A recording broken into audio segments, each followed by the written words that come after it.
నమస్కారం. నిజమైన ఆర్థిక స్వాతంత్రం కోసం ఆచార్య చాణక్యుడు చెప్పిన ఆ ప్రాచీన సంపద రహస్యాలను మనం నేరుగా ఇప్పుడు చూసేద్దాం. శారీరక శ్రమతో ఎవరూ ధనవంతులు కాలేరు. సంపద ఎప్పుడూ తెలివితేటలున్న వాళ్ల దగ్గరికే వెళ్తుంది. ఇది పూర్తిగా మైండ్ గేమ్ బాస్. రాజు ఎప్పుడూ కష్టపడడు గదా. ఇతరులతో పని ఎలా చేయించుకోవాలో, తన తెలివితేటలను ఎలా వాడుకోవాలో తెలిసినవాడే ఇక్కడ రియల్ విన్నర్. సో ఈ ప్రాచీన గ్రంథాల్లో ఉన్న 7 రహస్యాల్లో ముఖ్యంగా ఆధునిక కాలానికి సరిపోయే ఆ 5 ప్రధాన నియమాలేంటో ఇప్పుడు తెలుసుకుందాం. మొదటి రూల్ ఏంటంటే ఇంటెలెక్ట్ మీద పెట్టుబడి. శారీరక శ్రమకు లిమిట్స్ ఉంటాయి, కాబట్టి రోజూ కొత్త విషయాలు నేర్చుకోవడం హ్యాబిట్ చేసుకోవాలి. సెకండ్ రూల్, మారువేషంలో వచ్చే అవకాశాలను పట్టడం. రోజు ఎదురయ్యే కష్టాలు లేదా మాటల వెనుక దాగిన హిడెన్ ఛాన్సెస్ వెతకాలి.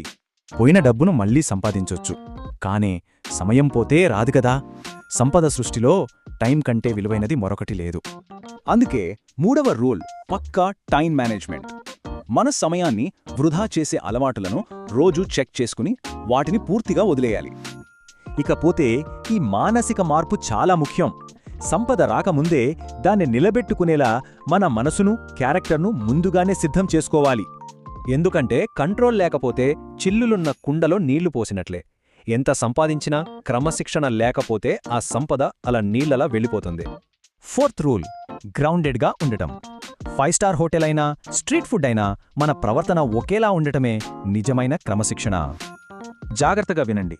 మన చుట్టూ ఉండే ఆ 5 వ్యక్తుల సగటే మన భవిష్యత్తు ఆదాయాన్ని, ఆలోచన విధానాన్ని బలంగా డిసైడ్ చేస్తుంది.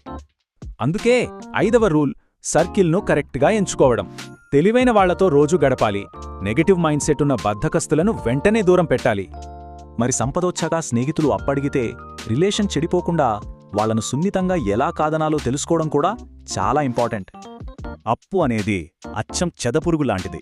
తిరిగి ఇవ్వకపోతే అది ఎంత స్ట్రాంగ్ రిలేషన్షిప్నైనా సరే లోపల్నుంచి సైలెంట్గా తినేస్తుంది. మొదటి స్టెప్, ఎమోషనల్ అయి వెంటనే కాకుండా 24 గంటలు టైం తీసుకోవాలి. తర్వాత డబ్బు తిరిగి ఇచ్చే పక్కా ప్లాన్ ఏంటో అడగాలి. ఇంకో పద్ధతి ఏంటంటే సెక్యూరిటీ అడగడం, లేదా డబ్బు ఎఫ్డీలో ఉందని ఇప్పుడు తీస్తే వచ్చే పెనాల్టీ వాళ్లు భరిస్తారా అని అడగండి. ఇక ఆఖరి సీక్రెట్ ఏంటంటే అడిగినంత రిస్క్ చేసే బదులు తిరిగి ఇవ్వక్కర్లేదని చిన్న గిఫ్ట్ లాగా ఇవ్వండి. బంధం సేఫ్ అవుతుంది. ముగించే ముందు ఒక క్వశ్చన్, ఇప్పుడు మీ చుట్టూ ఉన్న సర్కిల్ మీ సంపదను పెంచుతోందా లేక సైలెంట్గా లాగేస్తోందా? ఒక్కసారి ఆలోచించండి.